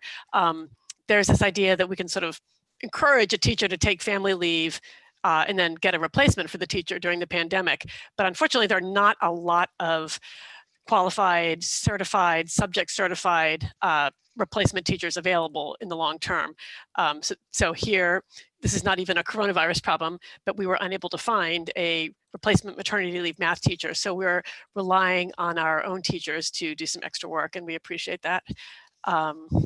That's number 10 as well. Ms. Liz Lopez is going to be covering part of a maternity, covering a section of a math class. Let's see. Oh, we have the middle school night owl program that's getting started. And you can see number 13 is compensation for staff. I'm sure we'll hear more about that when we get closer to the date. Has that started already, Scott? The night owl? No, not yet. Not yet. Not Okay. yet. curriculum writing. Oh, and we thank Nicholas Kambitsis for his volunteering to be a coach of the middle school boys and girls basketball team for this coming year. Thank you so much for that. Let me see if there was anything else I was looking for. Sorry to jump around. Which number is it? I was looking for the health curriculum. Oh, that's number 14, I think, is the health curriculum. Correct. That's additional work we're doing to align K-12 curricula. And Scott, we discussed a little bit what some of the amendments are, and I know this is more the curriculum committee's area, but we talked about how some of the new topics or topics to be more clearly emphasized are consent, sexting, physical sexual abuse, signs of it, what to do if you're experiencing it, and mental health concerns. So that's among those are the four main recent compliance mandates that we're wanting to address. Right, and I'm glad we're doing it. Okay, are there questions or concerns from the board? No. Okay, policies, Mark. Oh, Darcy. Oh, I'm sorry, I didn't see you. I have a hard time with the screen. There's so many little pictures. I'll help. You know them now. Oh, you mean I'm sorry. I thought you meant Darcy had a question. Darcy is now the chairman of our policy committee. Thank you, Darcy. My apologies. I now get to be the grand poobah of policy. Lucky me. Go for it. So the policy committee did meet on November 2nd, and we reviewed, well, here's the funny thing. We thought we were reviewing 5 policies, but it turns out that a couple of those policies we'd already reviewed. So we're going to keep a closer eye on that moving forward. I think there was a little bit of, in the transition between Mark and myself, it's going to take me a little while to get myself up and running and make sure we're headed in the right direction. So we'll be a little bit more careful about that for next month. But we do have 2 new policies on the agenda, the emergency remote meeting protocol and 2411 guidance counseling. So if you guys get a chance to take a look at those on the drive, if you haven't already, if you feel free to bring up any questions or concerns now, or email me with any corrections. A couple of the ones that we had reviewed at this meeting were already on the agenda for second reading. So there were changes that were made to those based on our review at the last meeting. And I did review those and saw a couple of issues. So Scott and I talked briefly before the meeting, and he and I set up a time to meet next week where we'll take a look at some of those things, take a look at some of our protocols, and see if we can kind of just smooth a few of the edges off of our process and get those corrections made to those policies before we adopt them next week. So if anybody has any questions about any of the policies, the 2 for first reading or the 5 for second reading, now I'm happy to. Darcy, quick question. Will you kindly alert us when you do make those little revisions, or should we just want to know when we check back? They'll definitely be made for when the next agenda goes out. So when the next agenda goes out, those policies should be, my hope is those policies will be tuned up and ready to go. Thank you. Cool, thanks. Others? We should have mentioned to the public that 2A 1652, our emergency remote meeting protocol, rather I should have mentioned this, that is now one of our 3 policies governing public comment. So if you'd care to read in depth about public comment rules and regulations, that's one of them. Other comments? Nope. Okay. Oh yes, Marilyn, I'm sorry. Just because I'm a newbie here, where do these policies come from? Okay, is there a short, how these policies are working? Yeah, in New Jersey, there are 2 bodies that provide policy to New Jersey school boards. One is the New Jersey School Boards Association, and the other is the one that we use, which is called Strauss-Esme. So if you go onto the district website and you go under the board tab, you'll find a link right there to all of our policies. And again, that is all through Strauss-Esme. We worked a number of years ago. I mean, when I first got on the board, our policy binder was like a binder of paper. It was the most mind-boggling, how anyone ever kept track of it is beyond me. So now it's all digital, which makes it searchable, which is fantastic, both for board members and for the public. The public can go onto our website at any time, go to the policies section under the board meeting section, And if you want to find out, like Ann said about our policies on public meetings, if you just go in there and put in public comment, all of the policies that pertain to public comment will then populate, and you can go and you can look at those. And I believe they also have like the live links to the corresponding regulations or statutes or what have you. And Strauss-Esme also, we get policy alerts. So they send us alerts from time to time because if a regulation has changed or a statute has changed that necessitates a change to our policy, they'll send us an alert to let us know that we need to update that. So currently what we're doing is we're working through a list of policies that we need to update based on updates to regulations or statutes. And I think Scott, what Scott said today was we're down to like 30 some odd policies that we need to still get through. So one of the things Scott and I are going to discuss next week is a way to try to get through those 30 some odd policies quickly over the next couple of months, and then be more fluidly able to just kind of keep up with any updates we get from Strauss-Esme as they come along. Of course, the other, I'll just finish my sentence. The other thing we obviously do, Marilyn, is add our own provisions. So we get the recommended policies from Strauss-Esme, things that bring us into compliance with regulations, statutes, and often we add our own individual HP spin to them, or we delete stuff that Strauss-Esme recommended. So it's not entirely a matter of, rubber stamping the policies. Mark, sorry. Yeah, I wanted to add one other thing, which is the origination of the policies, which then come from Strauss-Esme or the School Boards Association, is the New Jersey Legislature or New Jersey Departments of Education or other governmental units. So number 1652, the Emergency Remote Meeting Protocol, we got a notification from our law firm that some Department of Emergency Protocol in the state had come out with that policy for governmental bodies. How do we run our meetings? It's like 12 pages. So the board did not wait for Strauss-Esme. Mark slimmed it down. And slimmed it down, and then I slimmed it down, and we reviewed it a few times, and it became a new policy. And it's a slimmed down version of almost word for word the state regulation. So everything comes from state regulations. That's where they come. Thank you. The exception is when we have a topic, our transgender policy, for example. Yes. We did not accept much of what Strauss-Esme wrote there. We pretty much rewrote that. But yeah, but Strauss-Esme gives us the templates. Yeah. Other questions, concerns about policy for Darcy, not for Mark, for Darcy. Sorry, it's gonna take my brain a little. I'm just like, you're used to doing it. That's all. Yeah, no, and now it's starting to finally become automatic in December as I reach the end of my term here. So, very useful.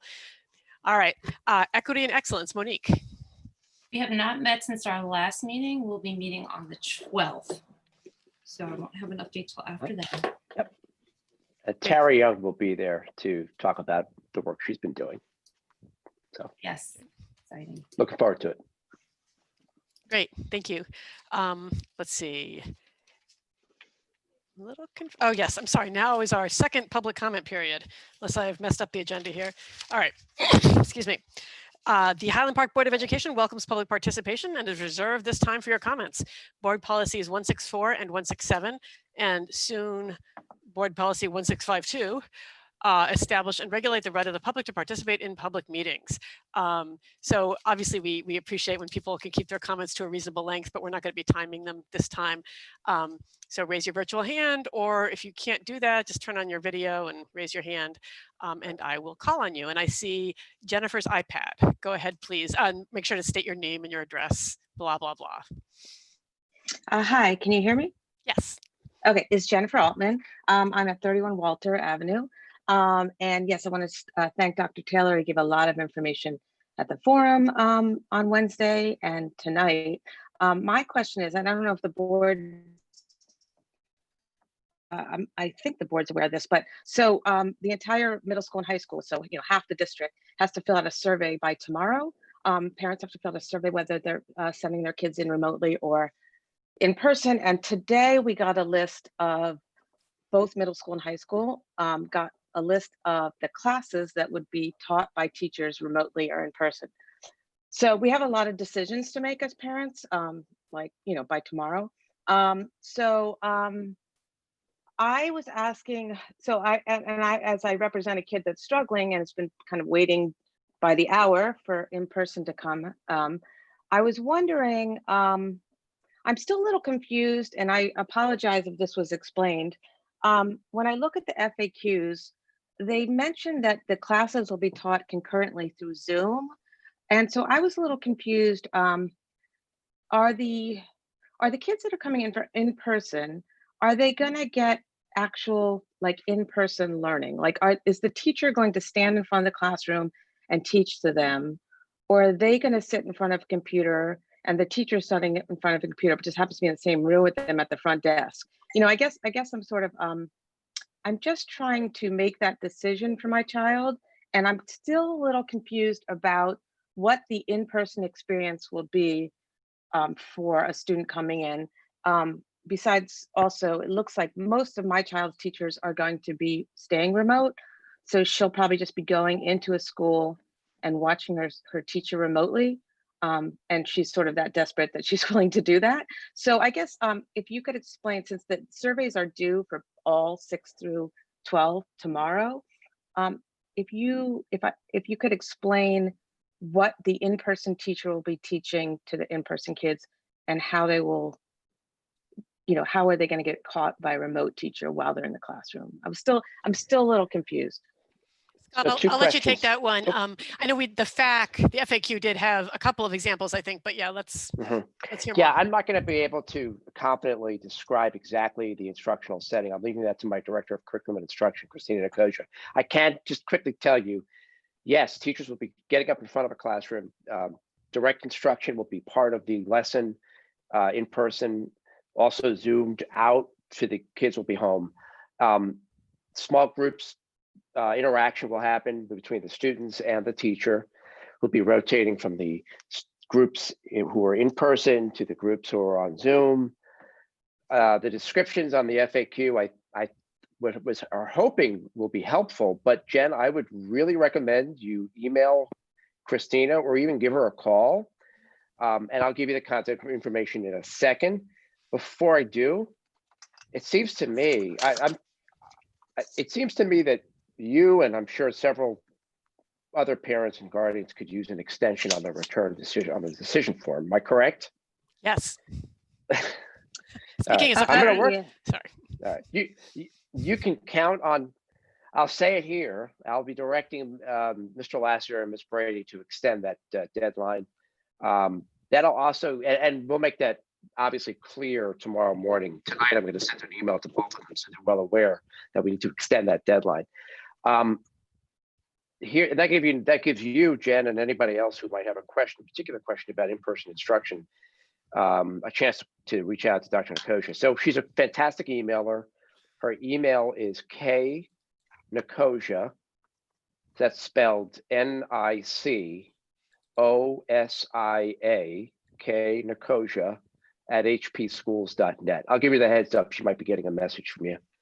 So the FAQ does, I'm sorry, just to let other members of the public know, the FAQ at page 2 of the grades 6 to 12 school reentry FAQ does give a couple of examples, but I can certainly see why parents might be interested in having more examples. And probably there are other parents who would be interested in that, Scott, so I'd ask you to consider adding on to the FAQ rather than having individual parents.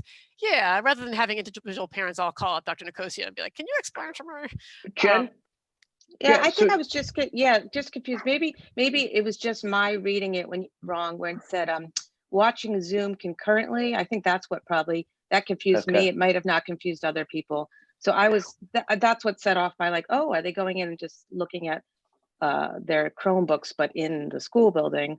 I see what you mean. That is confusing. Yeah. So I was just confused. I mean, yeah. Jen, do you think you'll reach out to her, Christina? Sure. I know there's other parents though. So, a lot of her friends are like her and they're just going to go in no matter what. They're very disappointed. Obviously their teachers won't be in person, but I think it'd be great if we kind of knew what, and I think you tried to describe that on Wednesday, but it's so hard to understand the scenario, because I think you also still have some unknowns, right? Like whether you'll be able to project the remote teacher like on a big screen, or whether Right. you'll be, yeah. So Jen, if you call Christina, I'll tell her it would be helpful for her to take notes, copious notes about the kinds of questions you're asking, so that she can then flesh out the answer she's giving you on the FAQ, so we can get that message out to a wider audience. You know, as I reread the FAQ, it does, I see where there could be confusion. I'm reading it again right now. It does make it sound maybe like the kids sitting in the classroom are just like sort of Chromebook users almost, you know, and everybody's sort of using a Chromebook, but some people are looking at the Chromebook and maybe yelling something out, and other people are looking at the Chromebook. I don't know. It's hard for parents to envision. No, and I also, just to add, if I was happy to hear on Wednesday, even if she went in, I'm just again thinking my one child, but if she went in and the teacher was remote, it would simulate a classroom experience as much as possible by having the teacher on a big screen at the front of the room. I thought that would at least get these kids off their Chromebook, because a lot, you know, again, it's really tough because I'm obviously talking about the ones that are suffering with remote schooling the most. I know some kids, you know, and probably in your sessions, you're getting the kids that are doing well, which I'm totally happy for. But, you know, there are, for the ones that are sort of struggling with this whole remote experience, anything that can simulate a real classroom experience would be just wonderful.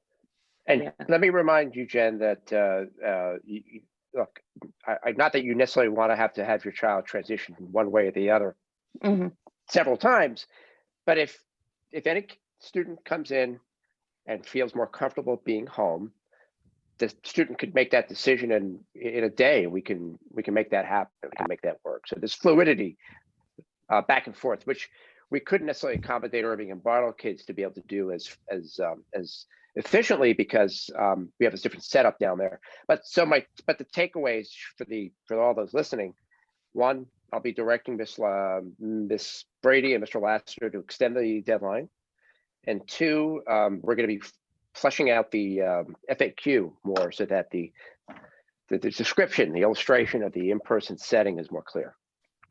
Hey, thank you so much. Thank you. Wanted to point out, I don't know if Ms. Brady sent out a different email, but as a parent, I was looking at the email from Mr. Lassiter, and he said that it was due on the 11th, not tomorrow. So I don't know if they set different deadlines or. Possibly. I don't remember what but it is the 11th. I'm sorry, I can't tell what day of the week it is, but yeah, 2 days from now. 2 days. I'm still willing to give it a go. I don't see why we can't have it due on Friday, make it a clean week. So, but we'll get back to the entire parent guardian community ASAP about that tomorrow, okay? Where we stand Jen, on that. Thanks. Yes, thank you. Mr. Rosner, please go ahead when you're ready. Hi, can you all hear me okay? Yes. First, congratulations to those who were reelected. And thanks. Could you give your name and address and all that stuff? Oh yeah, sorry. Robert Rosner. Thank you. 22 Harrison Avenue. Thank you. That makes it so much more personal, you know, when we announce ourselves. Yeah. So again, I appreciate all the fluidity, Scott, that you guys are building in, and you're listening to our comments. It's much appreciated, and you guys are doing a lot of work, and that's obvious, and we see it. So thank you all for the work you're doing. But the question I had: are there any teachers at the high school or middle school levels who have opted not to report in to teach, but who are coming in to coach? Because that, to me, if there are teachers in that category, it seems a little hard to understand why they would be willing to come and coach but not teach. So I'm just curious about that. And that's it. Okay. Well, so first I need to clarify terminology. We don't let teachers opt to work from home. They must request. The request is vetted and reviewed, and then it's either affirmed or not. Second, I can't answer the question, Rob. I can look into it. I mean, I frankly, I would have to have a list of all our coaches on one side of my screen and a list of all the people who are working from home. I've got 200 employees, so it's hard for me to keep track of all the whereabouts. I understand your concern if there are people who are coaching and not coming in.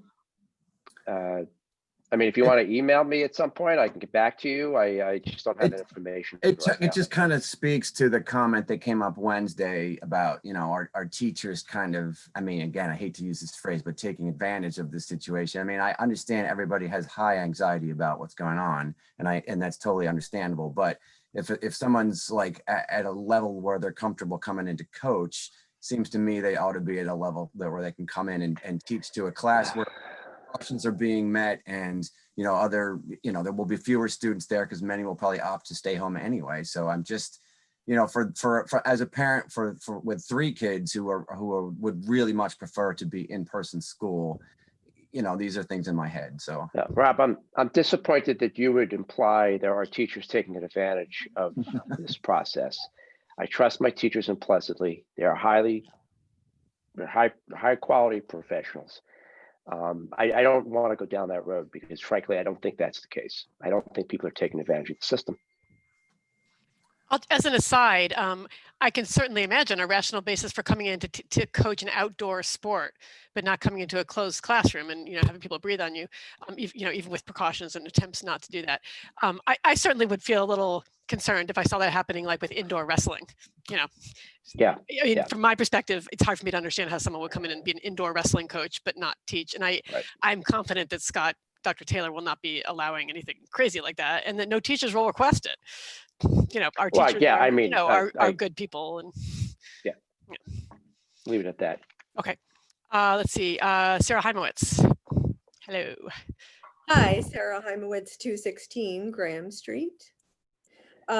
And I just wanted to address that issue that was just raised and previously raised in the context of comparing the number of teachers returning to Highland Park as compared to other school districts. The fact that other school districts might have more teachers returning, I don't think speaks well or speaks of much of anything, except for the fact that the school's taking the district's taking an extremely rigid approach to employment laws. And it's not something that's necessarily going to favor students or staff or the district in any way. The employment laws that address these situations predate COVID. And in general, there are plenty of people who don't have, and plenty of teachers who don't have the option of staying home, but they have very legitimate reasons for doing so. So for example, teachers in other districts who are living with someone who's undergoing chemo or is immunosuppressed for some other reason, or a number of medical issues. It's not them personally, but someone else in their household. They're not covered by the law. People who have kids and who have young kids who have to be home because their schools aren't reopened. The laws that cover those situations are short term. Those teachers are going to be out of luck soon. They have no choice but to go back. So the fact that we're taking perhaps a more compassionate and understanding approach to these situations speaks well for our district, because we can do better than other districts. We can do better than other states. And there's no reason we shouldn't. We should be treating our teachers compassionately, all staff and all students, of course.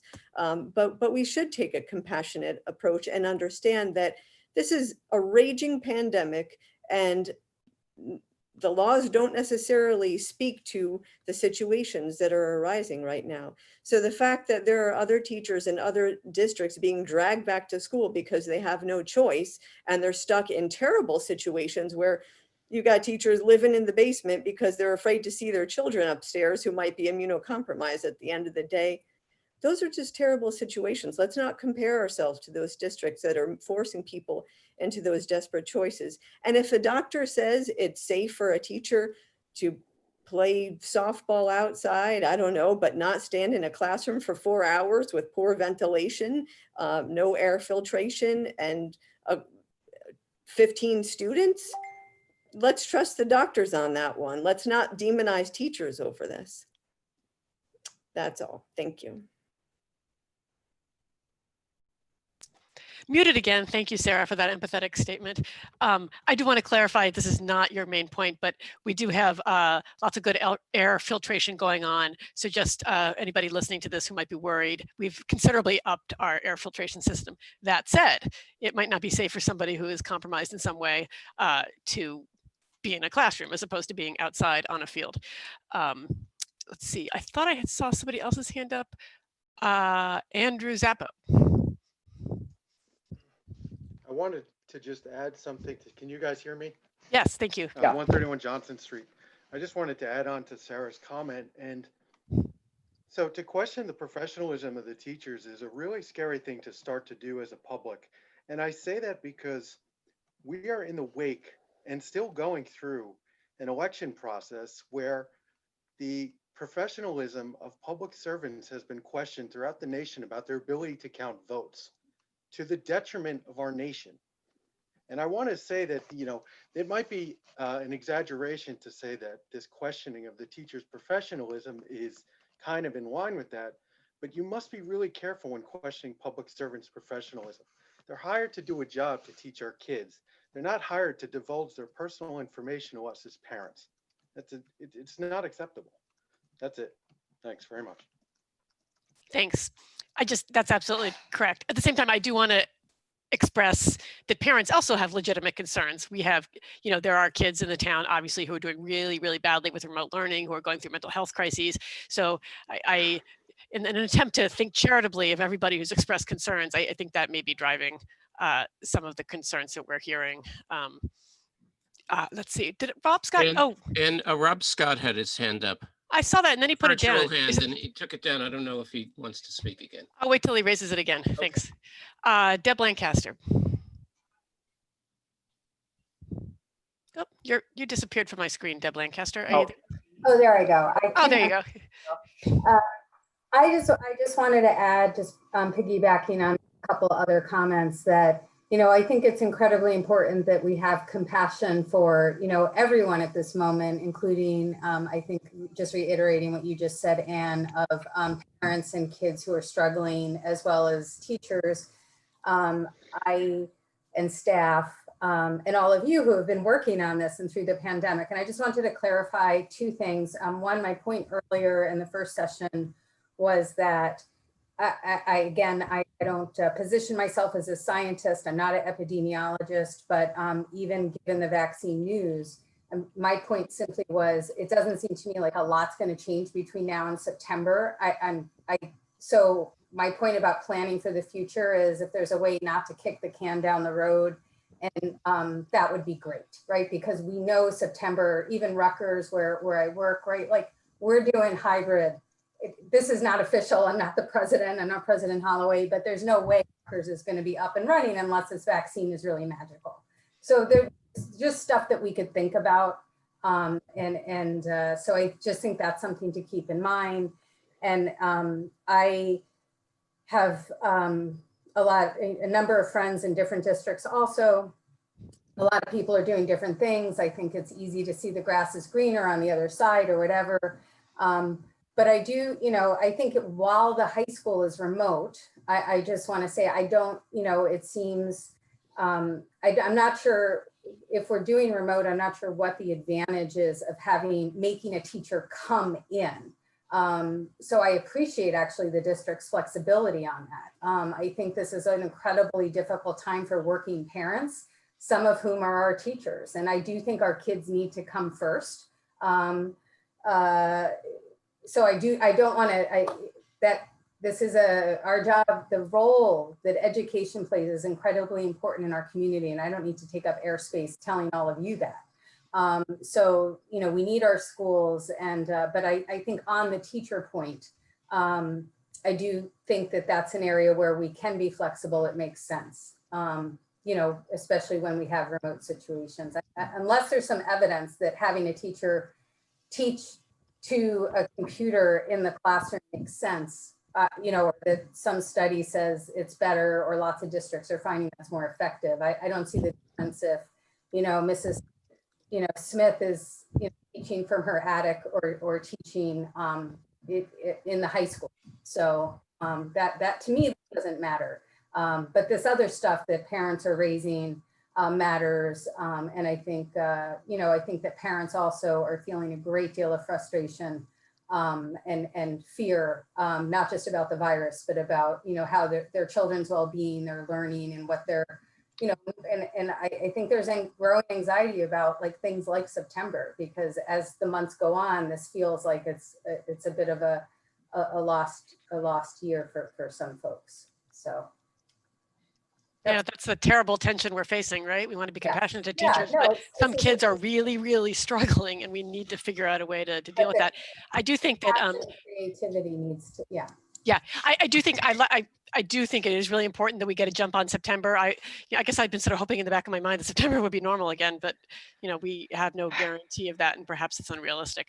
And I do hope, I mean, just to express my opinion as a board member, but not the decision maker, I do hope we will revisit a lot of the issues we talked about and heard from the community about outside learning and all that sort of stuff, if we anticipate that this will have to go into September, just because, you know, I hope that we will reconsider those things. Yeah, it just, I think keeping our pulse on the evidence of just doesn't seem to be that, not a lot's going to change between now and September. I hope I'm wrong. I don't think Me too. I hope you're don't think we can count on it. Okay, thank you. Good reminder. Let's see, anybody else with a hand up? Looks like Dr. Scott's hand is down. All right. We will have one more public comment session, so if I missed you, come back then, please. In fact, I think that public comment session will come very shortly. I do not have anything for my president's report. Does anybody have old business they would like to discuss? New business. Kind of new, sort of old business. Anybody? No. Oh, Lord, look what it looks like. It's time for public comment again. Here we go. The Highland Park Board of Education welcomes public participation and has reserved this time for your comments. Board policies 164, 167, and shortly our new policy, establish and regulate the right of the public to participate in public meetings. If you would like to comment, you know the procedure. We'd love to hear from you. I gotta wait just about 30 seconds to give people a chance to get their computers working again or whatever.